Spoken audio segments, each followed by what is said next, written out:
বজালিৰ বনগাঁৱত কালদিয়ানৰ বুকুত অবৈধ বালি খনন ৰাজহুৱা শ্মশান মথাউৰি খান্দি একাংশ দালালে চলাইছে অবৈধ খনন দিনে নিশাই এক্সকেভেটৰেৰে বালি আৰু মাটি খান্দি চলাইছে অবৈধ খনন শ ডাম্পাৰেৰে দিনে নিশাই কঢ়িয়াইছে বালি আৰু মাটি শুকুৰবাৰে নিশা স্থানীয় ৰাইজৰ তৎপৰতাত আবদ্ধ কৰে এক্সকেভেটৰসহ নথিপত্ৰবিহীন দুখন ডাম্পাৰ বৰপেটা ৰোডৰ আঞ্চলিক বন বিষয়াগৰাকীৰ বিৰুদ্ধেও গুৰুতৰ অভিযোগ উত্থাপন কৰিছে ৰাইজে সকলো দেখি শুনিও নিমাত পাঠশালা বন বিভাগৰ কাৰ্যালয়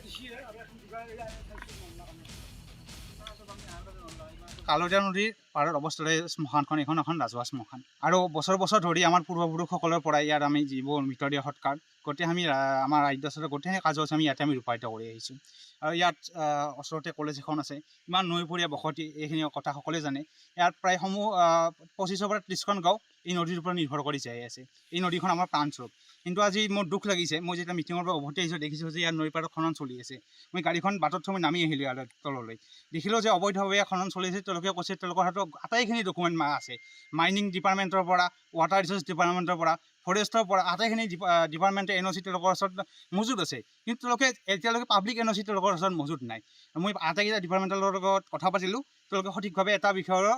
যিখিনি তেওঁলোকে ডকুমেণ্ট থকা বুলি কৈছে প্ৰকৃত ডকুমেণ্ট এতিয়া